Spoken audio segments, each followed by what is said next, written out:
Exaltado seja o nome do Senhor. E nós continuamos o nosso estudo, né?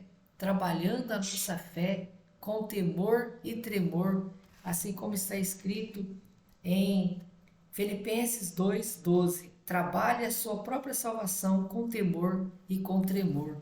Amém?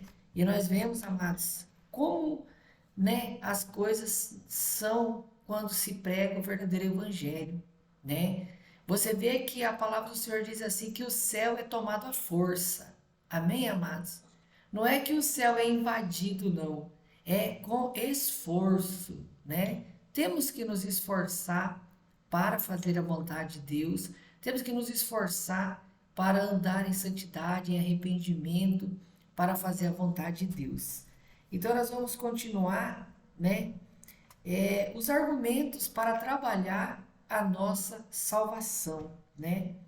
Então vamos ver aqui um argumento que é tomado a partir da preciosidade da alma, bem que possamos tomar cuidado para que obtenhamos garantia contra esse perigo. A alma é uma centelha divina acesa pelo próprio Deus, pelo sopro de Deus.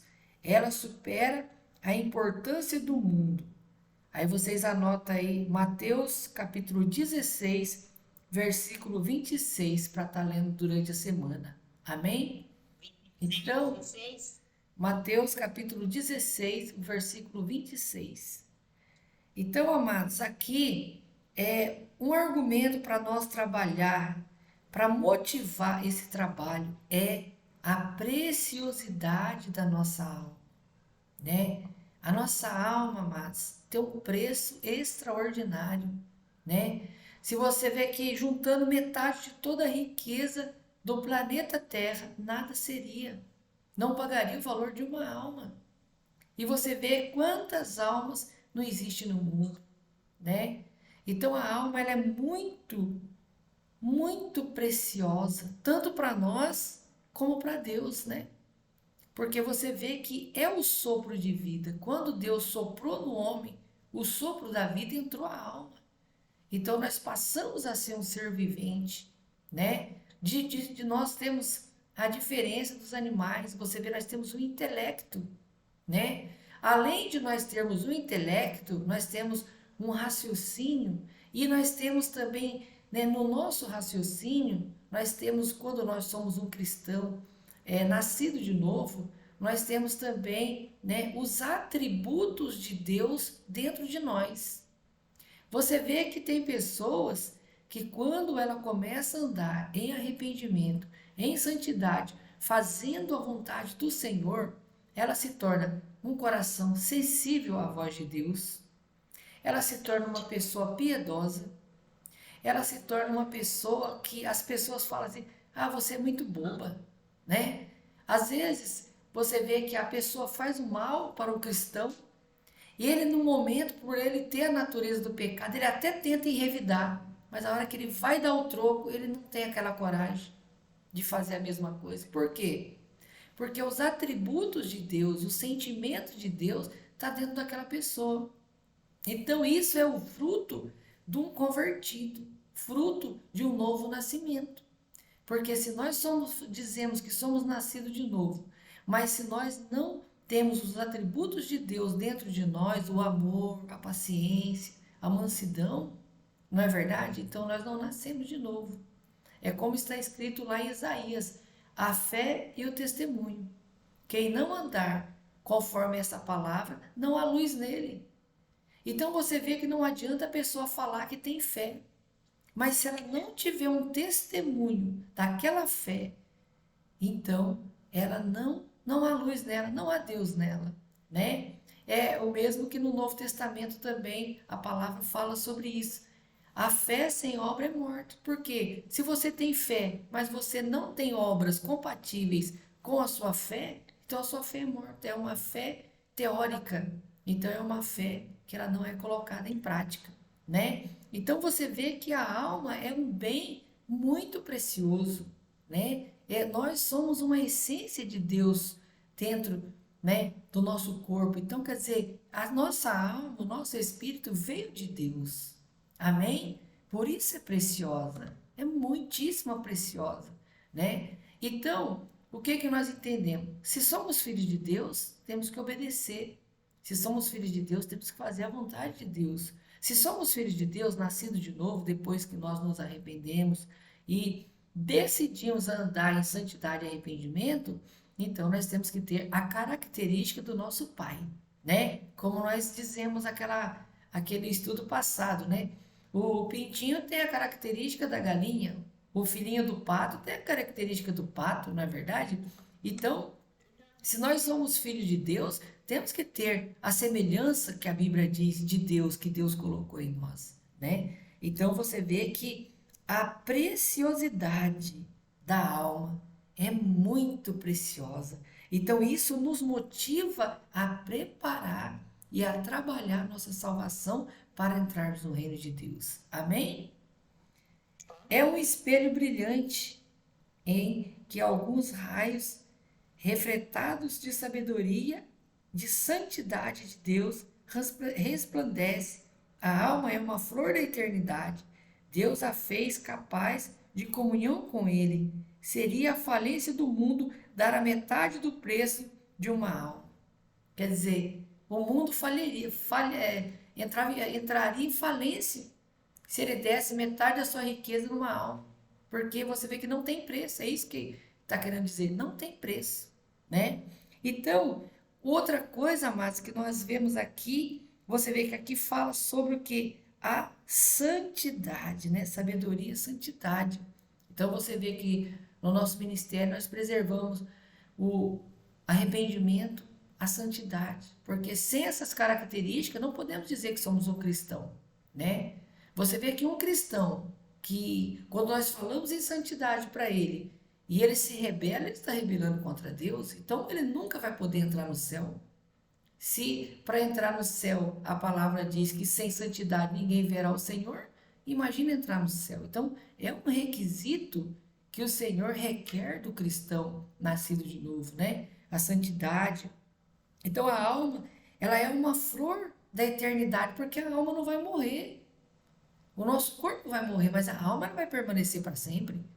Só que tem dois estados, ou no céu com Deus, ou no lago de fogo. Não é verdade? Por quê? Porque o preço que foi pago por nós, pela nossa alma, é um preço extraordinário. É um preço de sangue, né? Alguém teve que morrer no nosso lugar. Quem morreu? Jesus. O próprio Deus morreu no nosso lugar. Então, houve uma morte substitutiva, né? Alguém morreu no nosso lugar. Foi derramado um sangue inocente, né? Então, o preço é alto. Então, se nós não obedecemos o Senhor, a esse preço nós vamos ter que pagar, né? Então você vê que o Senhor Jesus pagou um alto preço por nós, e ele não cobra nada além do arrependimento, da santidade, da comunhão com ele. Esse é o preço que nós temos que pagar. E é um preço justo, não é verdade? Amar a Deus, amar a Jesus, né? Obedecer a palavra é um preço justo, não é verdade? E é um preço possível, né? De pagar, né? É a única coisa que ele requer de nós. Agora, se nós não obedecermos, amados, aí nós teremos que pagar o preço na sua totalidade. Aí é a condenação eterna. Amém? Então, a alma, né? Ela tem uma preciosidade, uma capacidade de ter comunhão com Deus, né? Quando você dobra o seu joelho e você começa a buscar o Espírito Santo, então você sente que Deus está ali com você. Você começa a chorar, você começa a sentir a presença de Deus. Se você estava triste, você vai ficar alegre. Se você estava desanimada, você vai se animar. E você vai ter uma vontade imensa de ir para o céu. Você vai ter desejo. Parece que você saiu de casa e quer voltar. Sabe quando você sai da sua casa e você não vê a hora de você voltar para sua casa? É a casa celestial. É a mesma coisa. Você tem uma vontade para o céu. Parece que você já até morou no céu e você quer voltar para lá. Você quer ficar aos pés do Senhor. Você quer abraçar o Senhor. Você não quer mais largar dele, né? Então é a comunhão. Então nós temos que ter a comunhão com o Senhor, a comunhão com o Espírito Santo. Amém? Para isso, amados, nós temos que nos arrepender do nosso pecado, temos que reconhecer as nossas falhas, né?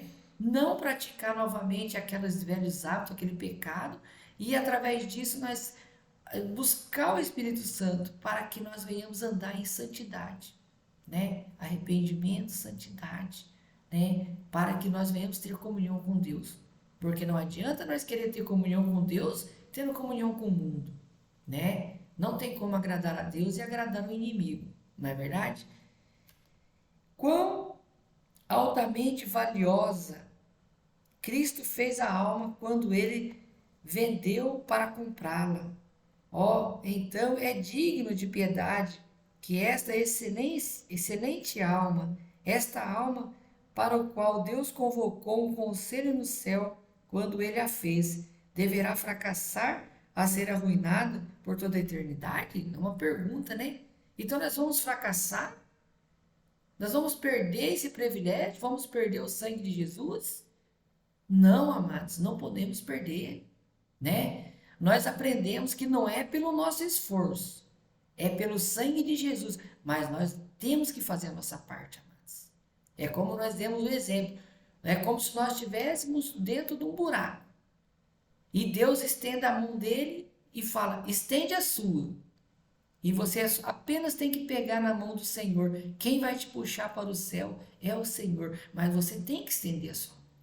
Amém? Então, Deus ele sempre vai requerer de nós uma atitude, por mais simples que seja. Se você está com dor, se você está passando por uma situação difícil, então, qual que é a sua atitude? Dobrar seu joelho, ou sentar e abrir a sua boca e falar com Deus. E o mais ele vai fazer. Amém, amados? Então, sempre nós temos que ter uma atitude, amados.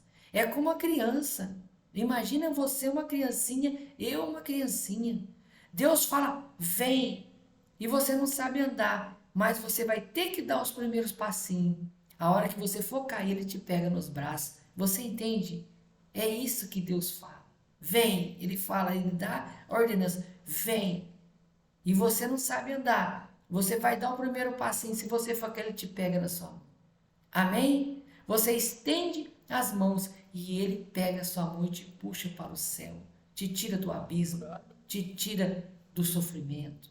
Amém? Mas nós não podemos ficar com braços cruzados, amados. Né? Como nós também vimos semana passada, você vê, o trabalhador ele vai lá, ele lança a semente, né? Ele tira o mato, ara a terra, joga a semente. Essa é a atitude que ele pode fazer. Mas quem vai fazer germinar a semente é Deus. Quem vai fazer crescer é Deus. Quem vai dar o sol e a chuva na medida certa é Deus, amados. Não tem como o agricultor levar água nas costas, subir lá na montanha e regar aquele monte de planta. É ou não é verdade? Não tem como. Ele planta, mas ele não sabe se vai chover, se não vai. É o que? É a fé. Amém? Então, nós temos que ter fé e atitude. Você vê que Abraão, ele tinha fé, mas Deus provou a fé dele. Falou para ele, sacrifica o seu único filho Isaque. Mas ele o quê? Provou a sua fé. E ele foi, amados. E você vê que no caminho ele já demonstrava fé e a certeza que Deus iria entrar com a providência. Quando o menino perguntou para ele, pai, aqui está o cutelo, a madeira, está todos os preparativos, mas e o cordeiro? Onde está? E ele disse, Deus proverá, né? Você vê que quando ele foi subir com o menino no monte, o servo dele falou assim, e eu vou subir? Ele falou, não, você fica. Eu e o menino subiremos e nós desceremos. Olha a fé, amados. Como que ele ia descer com o filho dele se ele ia sacrificar o filho? Quer dizer, fé, testemunho da fé. Não é verdade? Então você vê que Sadraque, Mesaque e Abednego tinham fé em Deus. Mas quando Nabucodonosor colocou eles diante daquela fornalha e falou, quem não adorar essa estátua aqui, eu vou jogar na fogueira, na fornalha de fogo, todo mundo se dobrou o joelho, mas os três não se dobraram. Quer dizer, a fé e o testemunho, amados. Eles foram os três únicos que testemunharam a fé no Deus vivo, né? E o rei falou assim: olha, se vou dar mais uma chance para vocês, se vocês não dobrar o joelho, eu vou mandar aquecer 7 vezes mais a fornalha e vou jogar vocês. E eles falaram: olha, rei, pode fazer o que o senhor quiser. Nós não vamos adorar outro Deus a não ser o nosso Deus. Se o nosso Deus quiser nos livrar, ele vai livrar. Se não quiser, mesmo assim, nós não vamos negar nossa fé. Quer dizer, testemunho, né? Então, mas não adianta o ser humano falar que tem fé, né? Em Deus, professar uma fé, mas não ter o testemunho, não ter os frutos, né? Não adianta nós falar que nos arrependemos, oramos, nos arrependemos e nós não mostramos o fruto de arrependimento, ou seja, voltamos ao pecado de novo. Como João Batista, quando estava aqui, ele advertiu o povo, falou assim: raça de víboras, filhos da serpente, filhos do inimigo, como é que vocês podem fazer uma coisa dessa? Vir aqui, falar que se arrepende, querer se batizar e continuar no pecado? Né? Não pode, amados. Então, o Senhor, ele nos adverte. Amém? Então, amados, nós estamos vendo hoje o motivo para trabalhar nossa salvação. A preciosidade, o preço que foi pago pela nossa alma, que nós não podemos fracassar, né? E arruinar nossa vida, perder a eternidade com Deus. Por quê? Por não querer trabalhar nossa salvação. Sendo que Deus nos dá todas as ferramentas para trabalhar nossa salvação. Ele deu o sangue dele, o arrependimento, a santidade, na verdade, o Espírito Santo. Ele está comigo, está com você. Qualquer problema que você tiver, é só você dobrar seu joelho, fechar sua porta no seu quarto e falar com ele. Não é verdade? Falar com ele como nós estamos falando aqui, né? Falar: Senhor, eu estou passando por isso, não estou aguentando, eu preciso da sua ajuda. E ele vai te ajudar. Amém? Então não tem por que o cristão não trabalhar a sua salvação. Não tem por que ele achar que não precisa mais trabalhar a salvação e continuar no pecado. Amém? Então, quem não prefere trabalhar noite e dia do que perder a sua alma? Não é verdade? Não é melhor nós trabalhar dia e noite a nossa salvação, orar, não é verdade? Procurar dedicar um tempinho na oração, um tempinho na adoração, né? Porque você sabe que oração não é só na igreja. Oração é em casa, principalmente. Adoração, louvar, glorificar o nome do Senhor, né? Você está em constante comunhão com Deus. Quanto mais comunhão você tem com Deus, mais você vai ser cheio da presença de Deus. E uma vez você na comunhão com Deus, você andando em arrependimento e santidade, você vai ser o quê? Você vai ter uma visão do pecado. E você vai ver o pecado, você vai, né, abominar aquilo, porque você sabe que o pecado, ele quer te levar para o inferno. O pecado é seu inimigo. Ou você mata ele ou ele te mata. Ele é um combate mortal. Você não pode brincar com o pecado, né? Porque você vê que é igual o rato e o gato. O gato começa a brincar com o rato, e o ratinho acha que o gato já é amigo dele, já fica mais tranquilinho, e o gato brinca, brinca, brinca, daqui a pouco o gato vai lá e mata ele. É isso que o diabo faz, é isso que o pecado faz. Ele vai deixando, a pessoa vai: ai, eu pequei, ela fica com medo, ai, eu não morri. Ai, eu pequei, não fiquei doente. Ai, eu pequei. E ela vai achando que o pecado, né, não vai vir contra ela. Quando vem, já era, né? Porque a Bíblia deixa bem claro: o salário do pecado é a morte. Não tem jeito, amados. É a morte física e a morte espiritual. E a morte espiritual é o pior. Você vê que muitas vezes, amados, a pessoa... Tem muitos aí que você vê no dia a dia. Ele vai pecando, vai pecando, vai pecando, vai pecando. Às vezes até a gente olha e fala: nossa, mas aquela pessoa peca tanto contra Deus, provoca tanto Deus, não acontece nada com ela, né? De repente, do nada, amados, vem uma tragédia sobre a vida daquela pessoa. E às vezes a pessoa perde até a vida. Aí você vê, às vezes a pessoa não paga aqui na terra, mas paga no inferno, amados. Não tem jeito. O salário do pecado é a morte. O pecado, ele volta contra a pessoa, né? O pecado, ele é igual um bumerangue. Você lança ele, acha que ele foi embora, daqui a pouco ele toma na sua cabeça, já era. Amém? Ele volta, né? Então, quando você semeia o pecado, ele volta contra você. E a missão dele é te destruir, destruir eu, destruir qualquer pessoa. Amém? Então, a joia é de valor inestimável. Sua perda é irreparável. Então você vê que a alma é a maior joia, o maior tesouro que você tem é a alma. Às vezes a pessoa fica querendo valorizar dinheiro, querendo valorizar bens materiais. Não, você tem que valorizar a sua alma. O seu tesouro está dentro de você. Você é o tesouro de Deus. Você não vê que a Bíblia diz que nós somos as meninas dos olhos de Deus? Não é verdade? Então, nós não podemos, amados, deixar que seja em vão tudo que nós fizemos até hoje, né?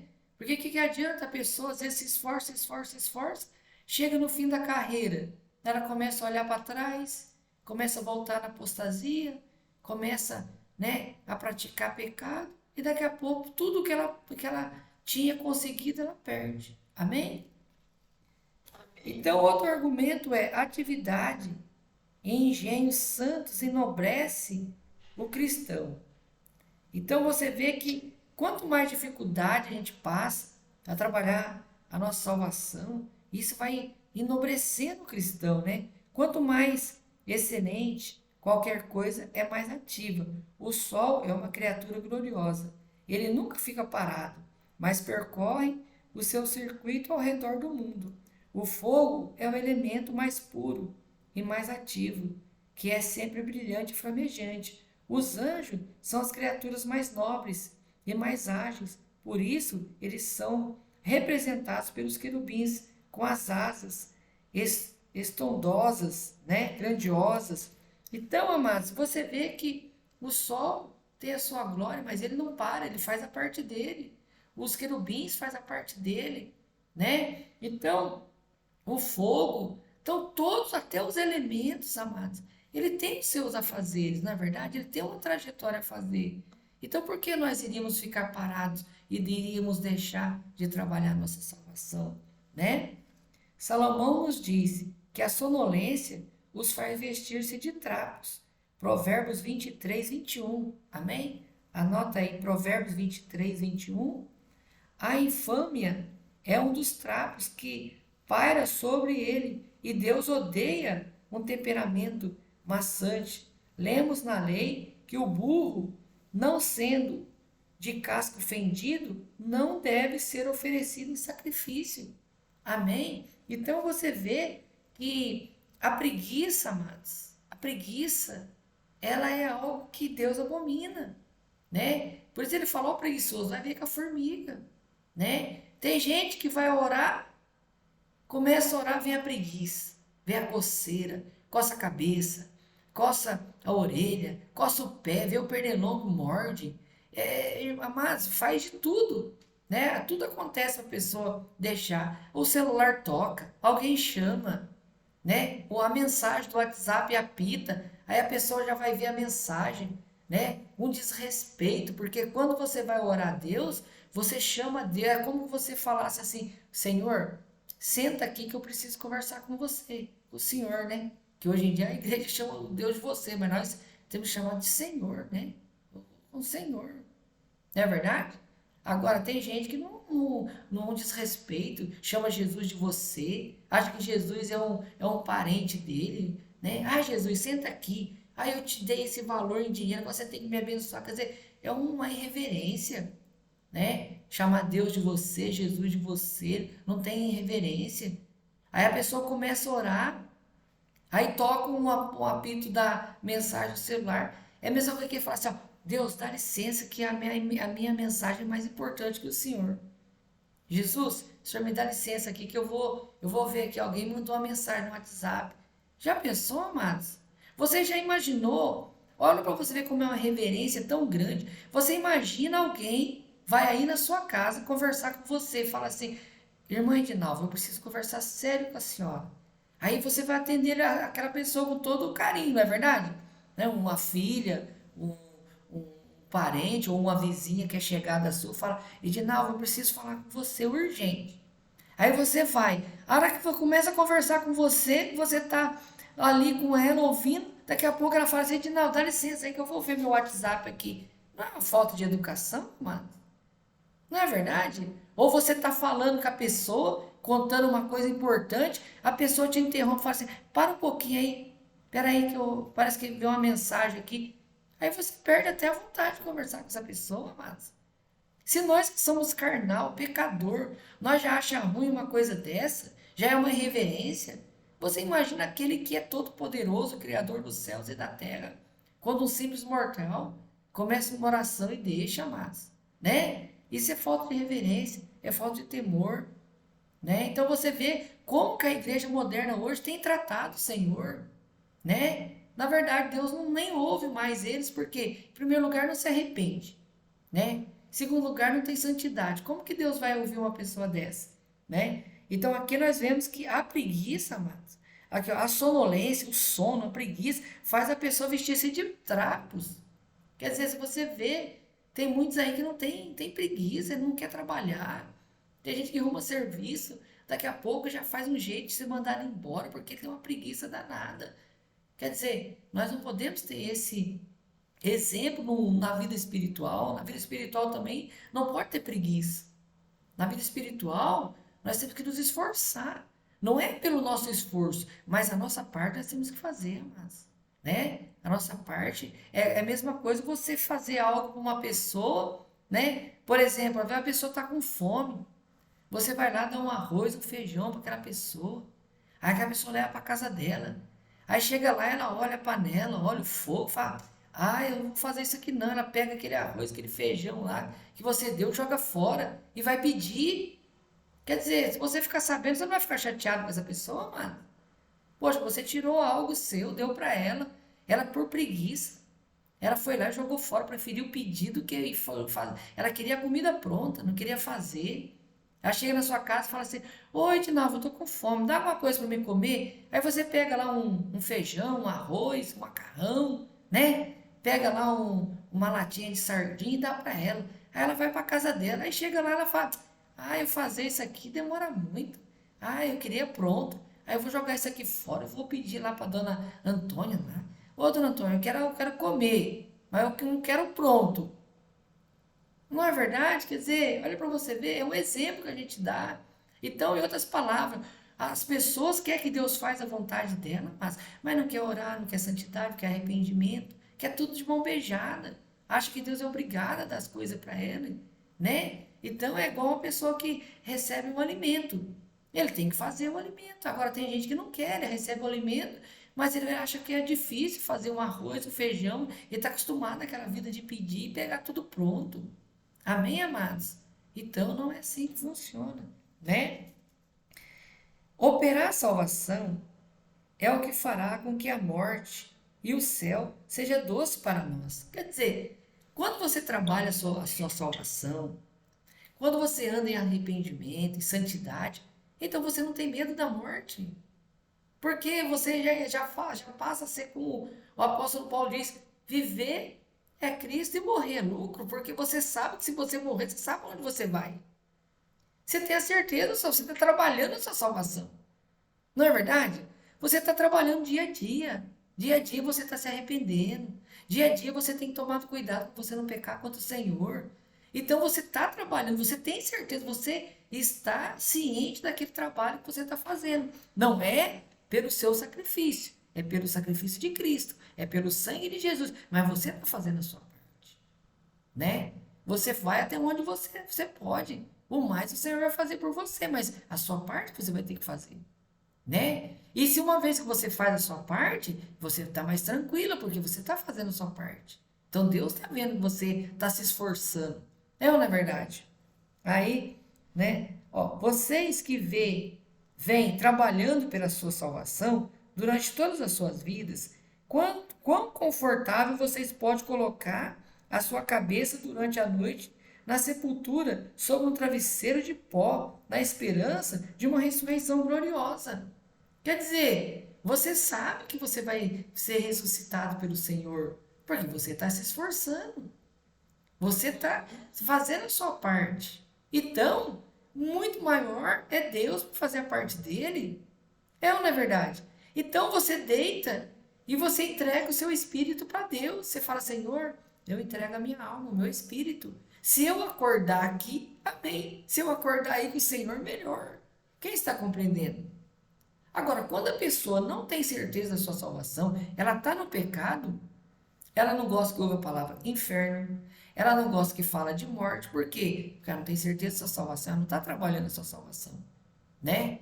Ela tá com medo, essa é a verdade, porque ela sabe que ela está em pecado, e ela sabe que se Jesus voltar, ela fica, se ela morrer, ela não vai ter salvação, né? Então há uma diferença, por isso você vê a importância de trabalhar a salvação, então você vê que é muito importante trabalhar a salvação, amém?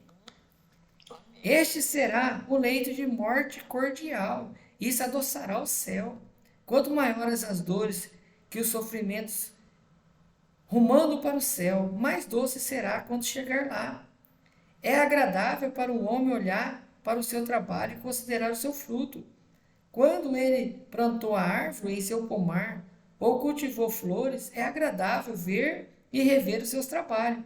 Assim no céu, quando vermos o fruto do nosso trabalho, o fim da vossa fé, a salvação, aí você lê na sua casa 1 Pedro 1:9, amém?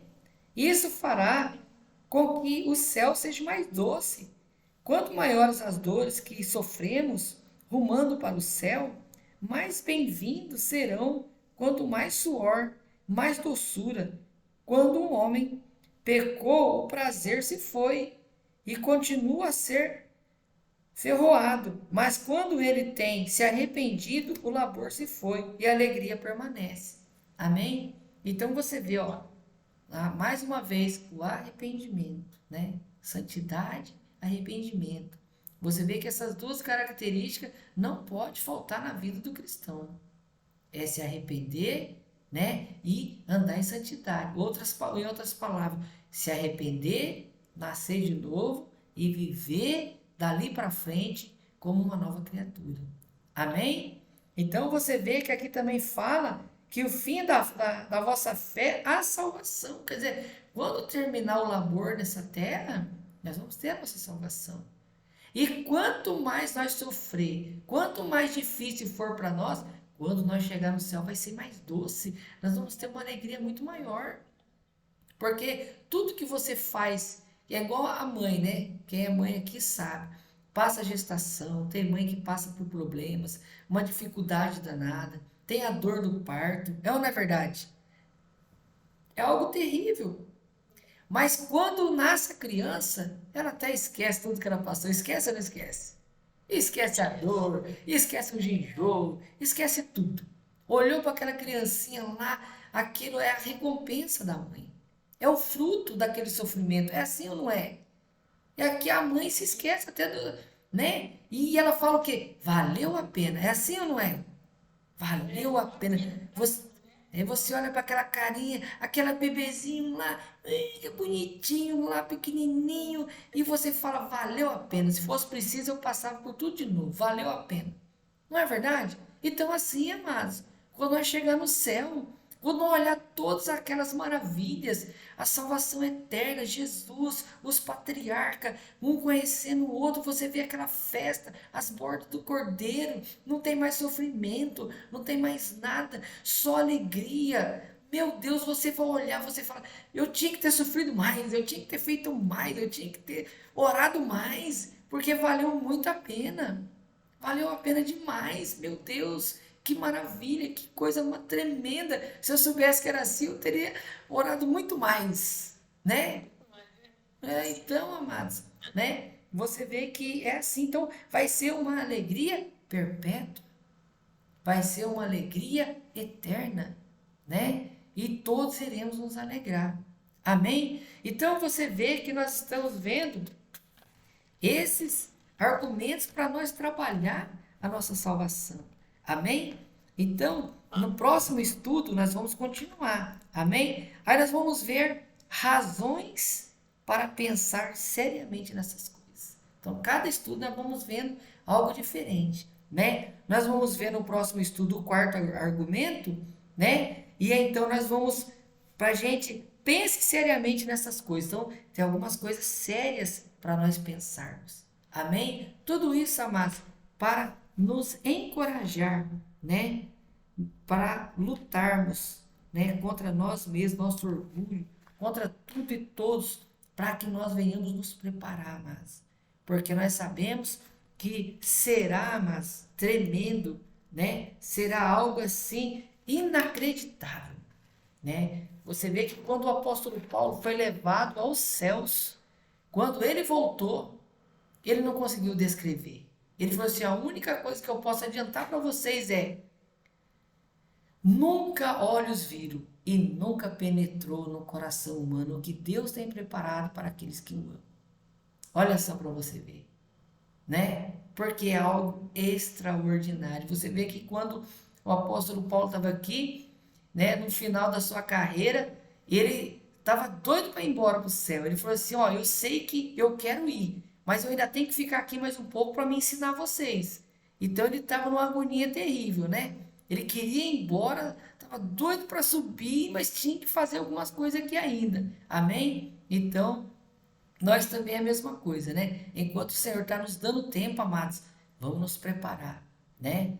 Vamos nos preparar em arrependimento e santidade. Amém? O profeta do Senhor sempre está nos alertando, né? Arrependimento, santidade. O Messias está vindo. Prepare a sua vida. Então nós temos que preparar. Amém? Porque o Senhor virá num abrir e fechar de olhos. É como a gente pisca. Você vê que a gente pisca tão rápido que a gente nem percebe que as nossas pálpebras abrem e fecham, né? Então assim será a vinda do Senhor. Então não haverá tempo de se arrepender. Já temos, por isso, olha para você ver. Por isso que nós já andamos em arrependimento. E qualquer coisa que nós perceber que fizemos errado, imediatamente nós caímos aos pés do Senhor, nos arrependemos, porque temos que já estar em arrependimento e santidade. Essa é a preparação. Amém? Aguardando a vinda do Messias. Porque se não for assim, se a pessoa não se arrepender, ficar deixando para depois, é igual serviço, na verdade? Você vai deixando, daqui a pouco você esquece, já era. É igual conta para pagar, não é verdade? Vai deixando, quando vê já venceu. E aí?